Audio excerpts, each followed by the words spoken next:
정교분리 위반이니까 해산도 검토할 수 있다. 최근에 나온 대통령의 이 발언, 이게 왜 그냥 말이 헛나온 수준이 아니라 헌법의 근간을 뒤흔드는 일종의 선전포고인지 지금부터 그 이유를 담은 한 선언문을 통해 조목조목 짚어보겠습니다. 네, 바로 이 발언입니다. 이 말이 모든 논의의 시작점이죠. 현직 대통령이 그것도 공개적으로 한 말의 무게, 잠시 한번 생각해 보시죠. 이 선언문은요, 이걸 결코 단순한 실수라고 보지 않습니다. 맞습니다. 이 선언문이 지적하는 건 바로 이겁니다. 이건 그냥 정치적인 말이 아니라는 거예요. 대통령이 헌법을 어떻게 생각하는지 그 인식이 우리 자유민주주의와 완전히 정면으로 부딪히고 있다는 걸 보여주는 아주 명백한 신호탄, 즉 선전포고라는 겁니다. 자, 여기서 이제 가장 핵심적인 문제가 나옵니다. 바로 정교분리라는 원칙이죠. 이게 우리 헌법에서 진짜 자주 나오잖아요. 근데 또 가장 심각하게 잘못 이해되고 있는 원칙 중 하나이기도 합니다. 특히 권력을 가진 쪽에서 종교가 좀 불편하다, 거슬린다 싶을 때마다 무슨 맞는 카드처럼 꺼내드는 바로 그 원칙입니다. 이 슬라이드 한 장이 사실 모든 걸 말해줍니다. 보세요. 왼쪽. 이게 바로 권력이 휘두르는 왜곡된 해석이죠. 교회는 정치에 대해 입 닫아라. 하지만 이 선언문이 말하는 헌법의 진짜 뜻은 그 정반대에 있다는 겁니다. 국가야말로 종교의 자유로운 활동을 침해하지 말라. 이게 바로 헌법이 내리는 진짜 명령이라는 거죠. 이야, 이 비유 정말 날카롭지 않습니까? 정교분리라는 건 원래 국가 권력으로부터 종교를 지켜주려고 만든 방패였는데 지금은 거꾸로 국가가 교회를 때리고 침묵시키려고 휘두르는 곤봉이 되어버렸다. 정말 통렬한 비판이죠. 아니 근데 왜 정교분리는 곤봉이 아니라 방패여야만 했을까요? 이 원칙을 진짜 제대로 이해하려면요. 이게 도대체 왜 그리고 무엇을 막기 위해서 만들어졌는지 그 뿌리, 역사적 기원부터 한번 들여다봐야 합니다. 자, 이 역사를 보면 정말 흥미로운 사실 하나를 알게 됩니다. 뭐냐면 정교분리 원칙이라는 게 막 시끄럽게 떠드는 교회 때문에 생긴 게 아니라는 거예요. 완전히 정반대입니다. 오히려 폭압적인 국가 때문에 만들어진 원칙이라는 거죠. 역사를 돌아보면 국가가 종교를 자기 멋대로 도구로 삼았을 때 얼마나 끔찍한 일들이 벌어졌는지 똑똑히 보여주고 있거든요. 그러니까 핵심은 바로 이거예요. 이 원칙을 처음 만든 사람들, 그 종교 개혁자들은 종교는 정치에서 빠져 라고 말한 적이 단 한 번도 없다는 겁니다. 오히려 정반대로 외쳤죠. 정치야말로 신의 도덕적 기준 앞에서 똑바로 책임져야 한다고 말입니다. 이게 바로 그 외침의 본질이었던 겁니다. 자, 그럼 이제 역사 이야기에서 벗어나서 법 그 자체, 법 조항으로는 어떻게 되어 있는지 한번 직접 들여다보죠. 세계 최초의 민주주의 성문헌법, 바로 미국 헌법에서부터 한번 시작해 보겠습니다. 보세요. 정말 놀라울 정도로 간단하고 명확합니다. 딱 두 가지예요. 첫째, 국가가 특정 종교를 국교로 만들지 마라. 둘째, 국민들이 자유롭게 종교 활동하는 걸 막지 마라. 끝. 이게 전부입니다. 그럼 여기서 우리가 던져야 할 질문이 있죠. 침묵하라는 명령은 도대체 어디에 있습니까? 헌법 그 어디를 찾아봐도 종교는 정치 얘기하지 마라 라던가 규례는 정치적으로 중립을 지켜야 한다 이런 말 단 한 글자도 없습니다. 왜 없을까요? 그런 생각 자체가 헌법 정신에 반하기 때문이죠. 생각해 보세요. 노동조합도 시민단체도 심지어 기업들도 다 정치적인 목소리를 내잖아요.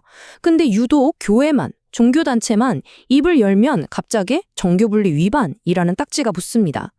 이 선언문은 바로 이걸 지적하는 거예요. 이건 공정한 원칙이 아니라 특정 집단만 골라서 침묵을 강요하는 거다라고 말이죠. 우리가 종교의 자유라고 할 때 이걸 너무 좁게 생각하면 안 됩니다. 그냥 교회 건물 안에서 조용히 기도할 자유, 그게 전부가 아니라는 거예요. 이건 본질적으로 양심의 자유입니다. 그리고 양심이라는 건 필연적으로 우리가 사는 이 현실 세계에 대해서 옳고 그름을 판단하고 비판하는 걸 포함할 수밖에 없죠. 신앙을 개인적인 영역에만 가둬두라는 건 결국 당신의 양심은 정치 앞에서 입 다물어라 이 말과 똑같다는 겁니다. 이건 자유민주주의가 아니죠. 그저 권력에 길들여진 시민만 원하는 관리되는 민주주의일 뿐입니다. 이 부분이 정말 결정적입니다. 종교의 정치적 중립이라는 말 자체가 헌법에는 아예 존재하지 않는 누군가가 만들어낸 창작물이라는 겁니다. 이건 해석의 문제가 아니라 발명의 문제라는 거죠. 그리고 역사를 보면 이 창작물은 늘 딱 한 가지 의미로만 쓰였습니다. 바로 권력에 감히 도전하지 말라는 뜻으로요.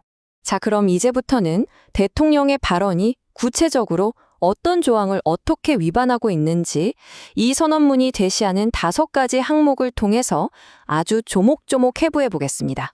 이 선언문은요, 대통령의 발언이 총 5단계에 걸쳐서 헌법을 체계적으로 파괴하고 있다고 주장합니다. 첫째, 헌법을 지켜야 할 의무를 스스로 내던졌고, 둘째, 정교분리라는 원칙의 본질을 180도 뒤집어버렸고, 셋째, 이걸 통해서 양심과 표현의 자유라는 기본권 자체를 부정했다는 겁니다. 넷째, 심지어 헌법재판소의 논리마저 입맛대로 왜곡해서 썼고, 마지막으로 이 모든 걸 종합해보면 자유민주주의라는 체제 자체에 대한 이해가 근본적으로 무너져 있다는 걸 보여준다는 거죠. 심지어 이 선언문은요, 과거 헌법재판소의 결정문조차 그 자체로 위험성을 안고 있다고 지적합니다. 왜냐하면 직접 침해라던가 사실상의 강제 같은 이런 애매하고 추상적인 기준들, 이게 악의를 가진 권력의 손에 들어가는 순간 얼마든지 비판 세력을 탄압하는 무기로 변질될 수 있다는 아주 날카로운 경고입니다. 그리고 바로 이 지점에서 이 선언문은 정말 소름 돋는 역사적 유사성을 짚어냅니다. 독재의 출발점은 언제나 똑같았다는 거예요. 국가가 우리 사회의 질서를 해치는 집단이 누군지를 자기 혼자 정의할 수 있는 독점적인 권력을 갖겠다고 나서는 순간 바로 그곳이 독재의 시작이었다는 겁니다. 이 표가 모든 걸 말해줍니다. 이 선언문의 가장 강력한 핵심적인 주장이라고 할 수 있죠. 보세요. 추상적인 개념, 예를 들면 공공질서나 종교분리 같은 걸 먼저 설정합니다. 그리고 그걸 자기들 입맛에 맞게 마음대로 해석하죠. 마지막으로 그 개념을 위반했다는 딱지를 붙여서 비판 세력을 제거하는 것. 이 논리의 구조가 과거로 독재 정권이 쓰던 방식과 정확히 똑같다는 겁니다. 이건 그냥 단순한 비판이 아니라 우리 체제가 위험하다는 경고등이라는 거죠. 이제 결론입니다. 이 선언문은 이렇게 말합니다. 이건 더 이상 단순한 정치적 의견 다툼의 문제가 아니다. 이제는 헌법 그 자체가 공격받고 있고 헌법 스스로가 자기를 지키기 위해 작동해야 하는 바로 그 순간이 왔다는 겁니다. 핵심은 이겁니다. 대통령이 헌법을 지키는 수호자가 되기를 포기했을 뿐만 아니라 오히려 헌법이 막으려고 했던 바로 그 위협, 그 자체가 되어버렸다. 이것이 바로 이 선언의 최종적인 진단입니다. 선언문은 다른 모든 민주적 제도가 고장났을 때, 입법부가 권력을 견제하지 못할 때 헌법이 우리 국민에게 부여한 마지막 수단을 아주 명확하게 언급합니다. 그건 바로 저항권입니다. 우리가 잃을 것은 독재와 폭압의 사슬뿐이요, 우리가 얻을 것은 자유와 기회다.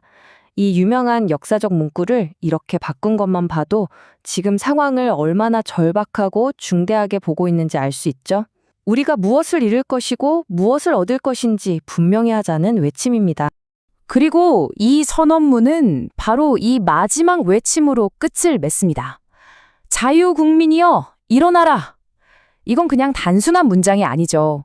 이 글을 읽고 듣는 모든 사람에게 던지는 아주 도발적인 질문이자 행동을 촉구하는 강력한 메시지인 셈입니다.